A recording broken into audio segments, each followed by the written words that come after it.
Степан Сергеевич каждое утро думал, все, бросит он эту работу.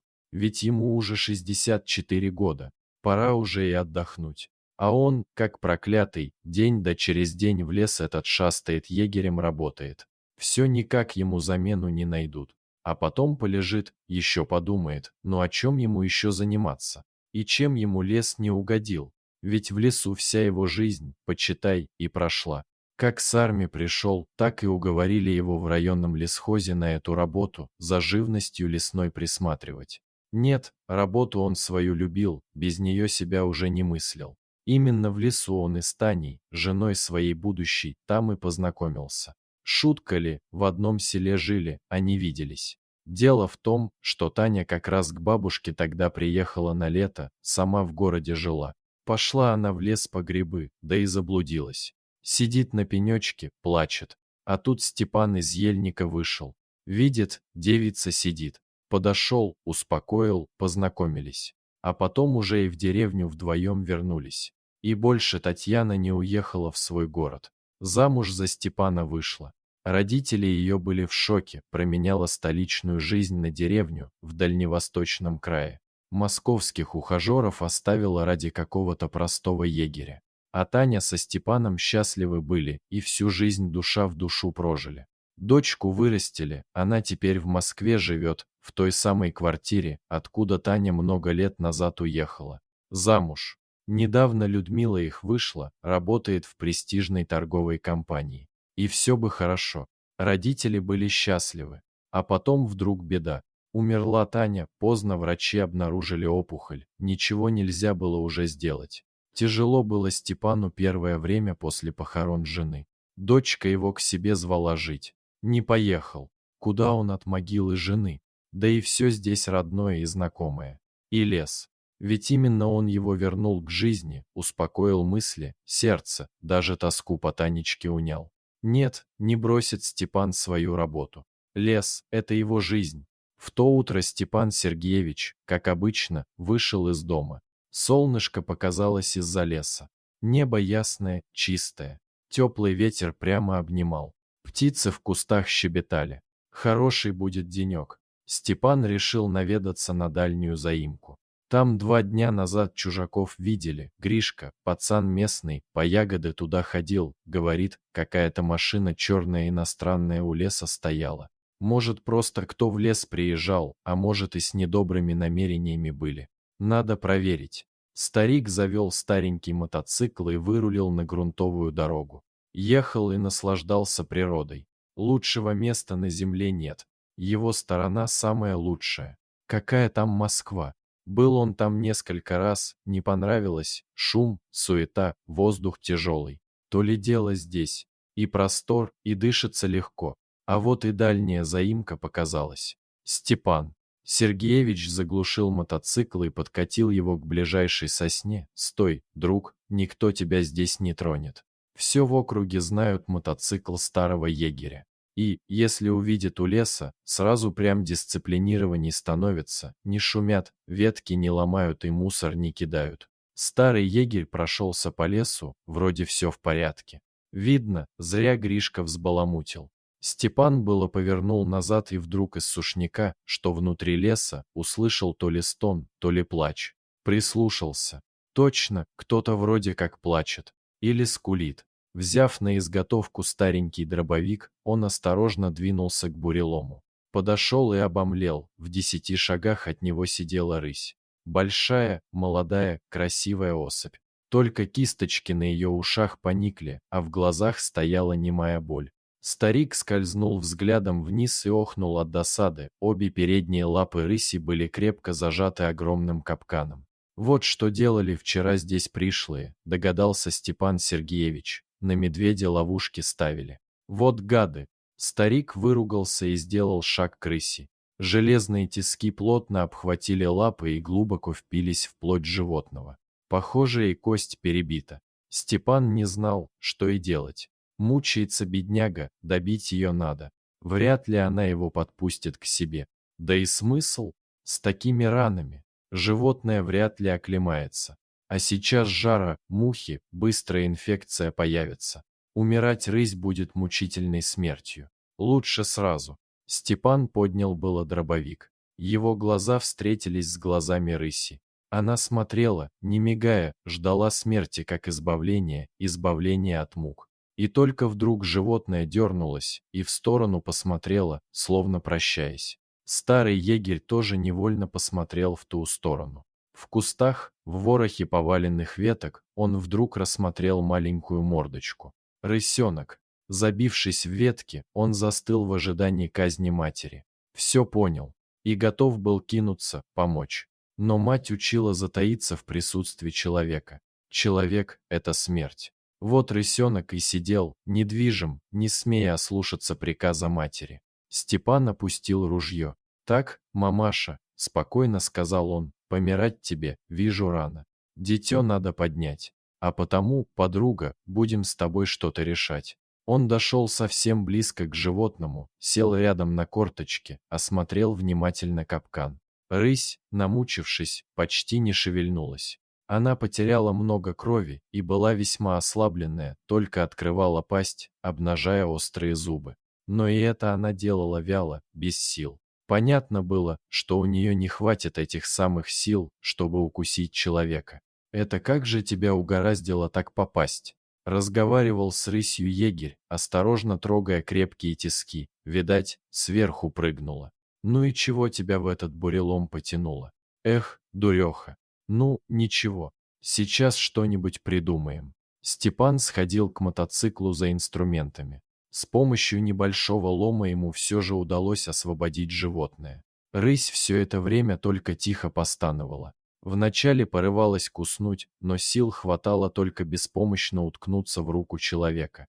«Да сиди ты уже!» – беззлобно ругался егерь. «Делаешь ей добро, а она еще сожрать тебя хочет». Рысенок все это время наблюдал за действиями человека из кустов. И только когда Степан Сергеевич освободил рысь, и она бессильно рухнула на траву, детеныш, нарушая все инструкции матери, подполз к ней и, жалобно попискивая, ткнулся ей в брюхо. «У тебя ребенок голодный», – нарочито строго сказал егерь, – «а ты лежишь». А потом уже мягче добавил: «Ну, ничего, сейчас до дому доедем, всех накормим, подлечим. Все хорошо будет». Взять рысь к себе он решил еще тогда, когда ковырялся с капканом. Ведь толку, что он ее освободит, не выживет. Сама помощь рыси нужна, а у него в сарае под присмотром она быстро пойдет на поправку. Да и рысенок точно жив будет. А то ведь у одного в лесу у него мало шансов месяца два, ведь ему от силы. Когда на селе люди видели, кого везет егерь в люльке, так и шарахались в стороны, из-под накидки выглядывала звериная морда. «Сергеевич, дохлая, что ли?» — крикнул уже у дома сосед. «Мишка, чего это дохлая?» — приподнял брови старик. «Живехонькая, только намаялась. Шибко. С ней вон какой довесочек». И старик вытащил из рюкзака детеныша рыси. Тут только скулил от страха и жмурился. «И чего ты с ней делать будешь?» Рассматривая рысь, которая еле дышала, спросил Михаил. «Может, добить ее? Вон какая шкурка у нее красивая. А ну, брысь отсюда!» Разозлился Степан. «А сейчас с тебя шкуру спущу. Лечить ее буду. Дай бог, поправится. А рысенок? Совсем мелкий, сдохнет». Не унимался сосед, тоже ведь слабый. «Чем ты его кормить будешь? Он, наверное, еще титьку сосет». «Да ты мне надоел», — повысил голос старик. «Говорю, без тебя разберусь». И уже в сарае, устраивая рыси детеныша на солому, приговаривал: «Я ему сдохну. Выживите. Куда денетесь? Зря я, что ли, тащил тебя по лесу, надрывался. И тебя, мелкий, пока поймал в буреломе, все руки ободрал. Обязательно выживете». И ведь выходил старик и мать, и детеныша. Был момент, когда уже отчаялся. Никак не хотели заживать раны, температура держалась. Никакие лекарства не помогали. Местный ветврач посоветовал пристрелить животное, но егерь его так обласкал трехэтажным матом, что айболит побежал, только пятки засверкали. И рысенок тревожил, не лакал он молоко, из бутылочки отказывался сосать. А потом вдруг Люда, дочка, позвонила, отец ей свою беду и рассказал. Она быстренько к столичным ветеринарам обратилась, что в зоопарке работали. Те и посоветовали нужные антибиотики. На силу. В райцентре нашел их Степан Сергеевич. С рысенком было сложнее. Нужны были специальные смеси. А где их взять? В их глуши. И тогда решил старик купить самую простую детскую молочную смесь. Оказалось, что рысята, те же дети, и очень уважают эти самые смеси. Прямо на глазах стал он крепнуть и поправляться. И рысь вскоре пошла на поправку. Температура спала, рана начала затягиваться. Кость была перебита только на одной лапе. Со временем стала и она подживать. Первое время старик без страха заходил в сарай к своим новым питомцам, но вскоре понял, что однажды рысь может и забыть все его добро, кинется, дикий ведь зверь. С ружьем стал заходить. В одной руке лекарство, в другой – оружие. Только не пригодилось, к счастью, последнее, рысь приняла его. Конечно, когда у нее появились силы, старик уже не делал ей уколы и перевязки. Опасался все же. Лекарство в еду подмешивал. И рысь с удовольствием лопала курицу и молоко, осторожно поглядывая на Степана. И рысенок рядом крутился, сытый и довольный. А по осени они вдруг исчезли из сарая. Степан Сергеевич, как обычно, зашел утром с едой для своих питомцев, а в сарае только ветер гуляет. Вышел во двор. Старик вздохнул, посмотрел на верного пса Тишку, что на цепи сидел. «Что, друг, ушли наши гости?» Грустно улыбнулся Степан Сергеевич. «Ну и слава богу. Значит, есть теперь у них силы». Тишка только хвостом тихо помахал в ответ. Ему, если честно, не очень нравились жильцы в сарае, но раз хозяин их привечал, терпел.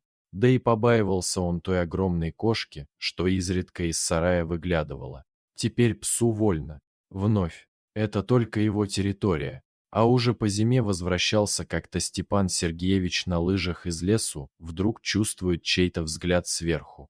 Глянул и замер, рысь прямо на березе сидит, а старик аккурат под березой. Ну, все, кинется. Старик только плечи вжал, но за ружьем все же потянулся. А рысь осторожно спрыгнула рядом и к егерю подошла. Даже хвостом вроде как махнула. «Это ты, рыся моя!» — ахнул старик. «Какая красавица стала! А сынок твой где? Видать, совсем взрослый стал, сам по себе уже». Конечно же, ничего ему эта рыся не сказала, только в глаза посмотрела, мяукнула и в кусты прыгнула. Потом всю обратную дорогу старик ехал и думал про эту удивительную встречу, надо же, не забыла его животина. И всю зиму изредка он встречал свою рысю. Близко она не подходила, но шла рядом, когда старик обходил свои владения. Несколько раз даже во двор к нему заходила. Вот Тишка тогда возмущался, ходят тут всякие. Прошло 2 года. Степан Сергеевич так и не бросал свою работу, следил за лесным зверьем. А вместе с ним и рыся тоже делала обход. Народ уже посмеивался, заимел себе еще собаку, осталось только на цепь посадить. Чего собаку? Кошку. Посмеивался и егерь, да только к цепи она не приучена. Да и к рукам человеческим тоже. Вон на расстоянии меня сопровождает. Только как-то летом к Степану Сергеевичу дочка засобиралась в гости. К тому времени у них с мужем сынок родился. Вот и хотели всей семьей к деду наведаться. Степан Сергеевич переживал, через всю страну с малым детем, тяжело ведь. А дочка смеялась, самолет быстро домчит, а там на поезде до родительского дома рукой подать. Словом, не переубедил Степан молодых, вскоре они и примчались втроем. А старик и рад был, что уж скрывать. Маленький Андрюшка такой забавный, такой крошечный. И на Степана похож. Деда гордость переполняла. Всего полгода малышу, а видно уже их породу. Для Андрюшки отвели отдельную комнату, маленькую, у кухни, самую теплую. Вроде бы и лето, но сквозняки малышу совершенно не нужны. Люда с мужем Никитой в соседней комнате разместились, а Степан Сергеевич перешел в зал. Вообще-то в маленькой комнатке он обычно спал, но для внука уступил свое место. Весело. Старик проводил время с детьми. С зятем на рыбалку ходили, за грибами. Дочка в это время дома хозяйничала, с Андрюшкой возилась. А вечером они всей семьей сидели под старой яблоней, ужинали, чаевничали. Душой старик отдыхал. Хорошо все-таки дочка придумала приехать. Как-то вот так. Засидевшись допоздна, они сидели, разговаривали. Люда в то же время прислушивалась, не проснулся ли Андрюшка в комнате. «Может, окно закрыть?» – переживала она, я там открыла. У Андрюшки так душно было. Боюсь, как бы не просквозило. «Да ты что?» – убеждал ее Никита. «На улице душно, а в доме подавно. Совсем ребенку дышать нечем будет». «Да, ты прав», – соглашалась Люда. Потом она все-таки решила сходить посмотреть на сына. Степан с Сергеем обсуждали предыдущую рыбалку, спорили, какие снасти лучше. Вдруг они услышали сдавленный крик Люды и кинулись в дом. На пороге стояла бледная, как мел, Люда. Там, у кроватки Андрюшки, рысь сидит. Я ее вначале не заметила в темноте. Потом глаза светятся. Пригляделась, кисточки на ушах в лунном свете. Видать, она сидит прямо у кроватки и шипит на меня. Сдавленно прошептала Люда. Я назад попятилась, чтобы не разозлить ее. А она сидит. А Андрюшка? Никита тоже побледнел, как мел. Спит? Вроде бы сопел. Я слышала. Спокойно, дети. Медленно сказал Степан и шагнул в дом, сжимая в руках толстую дубину. «Папа, осторожнее!» Прошептала Людмила. Она кинуться может. На тебя, на Андрюшку. Но Степан уже ее не слушал. Он вошел в комнату и увидел, как в открытом окне мелькнула тень. «Рыся!» – догадался Степан Сергеевич, глядя, как уходит зверь, он немного прихрамывал на правую лапу. Именно так передвигалась теперь рысь, однажды спасенная егерем, правая лапа, та, что была сильнее изранена, видимо, немного неправильно срослась. Старик смотрел, как удаляется рысь и мысленно ругал себя. Вот зачем он тогда спас этого зверя? Теперь она явно будет кружить возле его дома. Наверное, ревность у нее. Возможно ли такое? Егерь не знал, но другого объяснения у него не было. Надо поймать животину, решил егерь. Поймать и пристрелить, другого выхода нет. С того вечера в доме все окна были закрыты, Люда и Никита гуляли с Андрюшкой только во дворе, в лес вообще перестали ходить. Все настроение было испорчено. Степан заметил, как дочь посматривает на календарь, считая дни. Она уже всей душой хотела побыстрее уехать из родного дома, за сына своего боялась. Но, как оказалось, не того они боялись. Однажды ночью Степан проснулся от непонятного шума. Прислушался, вроде бы тишина. Наверное, приснилось, думал он. Повернулся на другой бок, но сон никак не шел. Решил старик водички попить. На кухне включил свет, потянулся к чайнику и замер. Его взгляд упал на лестницу, которая из кухни шла на чердак. Сверху люк. И вот на этой лестнице Степан увидел отчетливые следы, большие звериные следы. И явно не кошачьи. Барсик, с тех пор, как приехали дети, был временно переселен в сарай. Люда боялась, что он может прыгнуть в кроватку к сонному Андрюшке и напугает его. Кто же тогда это наследил? Степан присмотрелся. Это рысь. Сердце так и замерло у старика. Как же она смогла додуматься? В дом действительно можно было попасть через чердак, Степан это упустил. Дверь с крыши на чердак была открыта на лето, чтобы там проветривалось. В чердаке был люк, который вел в дом. К зиме. Старик его закрывал на задвижку, чтобы холод не шел. А летом задвижку убирал, так как иногда по лестнице поднимался на чердак, чтобы веники там повесить сушиться, там же он сушил грибы и ягоды. Люк легко можно было с чердака приподнять. Но так-то человеку. Неужели зверь мог до такого додуматься? На ватных ногах он прошел к детской. У дверей он услышал шипение. Вновь в темноте сверкнули зеленоватые огоньки. Рыся сидела опять у кроватки и шипела. «Рыся, ты чего?» – мягко сказал старик, мысленно ругая себя, что пошел без ружья. Но с другой стороны, как стрелять, когда рядом спит малыш? «Рыся, уходи!»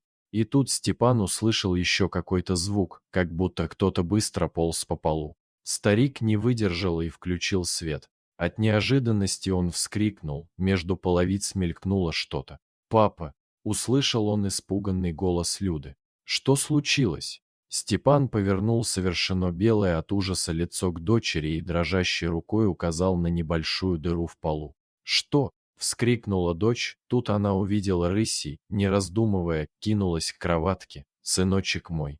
От шума проснулся Андрюшка и громко заплакал. Людмила схватила его на руки и кинулась прочь из комнаты. Ей навстречу уже бежал Никита с ружьем. «Сейчас, батя, я ее стрельну. Отойди!» — крикнул мужчина и прицелился. Рысь забилась в угол и только сверкала глазами. «Не смей!» — вдруг закричал Степан. «Не стреляй! Она сына моего чуть не загрызла. Она его спасла. Как это?» Никита недоуменно уставился на старика и опустил ружье. Она от змей его охраняла. От каких змей? Отец, где тут змей? Я так понимаю, что под полом, в старом погребе. Я сам видел, как она туда скользнула. Только что. Они подошли к тому месту, куда указал Степан. Крышка старого погреба была крепко заколочена, но рядом с ней была небольшая дыра для барсика, чтобы ему в подпол зимой нырять. Никита сбегал за ломом, вскоре крышка была откинута. Они глянули туда и вскрикнули. От ужаса одновременно, в погребе, поблескивая, извивались несколько змей. Целое кубло. Видно, вывелись тут. Чего с ними делать? Растерянно спросил Никита. Ловить будем, ответил Степан. Сейчас я их всех потихонечку. И он пошел за палкой и мешком, а рыся направилась за ним. Все это время животное тихо сидело в углу. Теперь рысь дошла до лестницы, спокойно поднялась, толкнула мордой люк и быстро выбралась наружу, люк закрылся. Вот как она приходит. Усмехнулся Степан и задумался, с каких, интересно, пор она так ходит к нему в дом? Эх, а он, старый охотник, так ничего и не заметил. И змей не заметил. Чуть внука не загубил. Почти всю ночь провозились Никита со Степаном. Вначале змей всех изловили. Это оказались довольно ядовитые особи. Покончив с ними, мужчины обследовали погреб и поняли, как попали змеи в дом. В фундаменте была дыра. Видно, от времени или крысы прогрызли. И вот в этот лаз пробрались гадюки и жили тут спокойно. Интересно, а сколько времени они тут были? Спросила Люда, когда под утро наконец все дела были сделаны, Андрюшка крепко спал, а они втроем пили на кухне чай. «Несколько месяцев, это точно», — ответил Степан и покачал головой, а я ничего не заметил.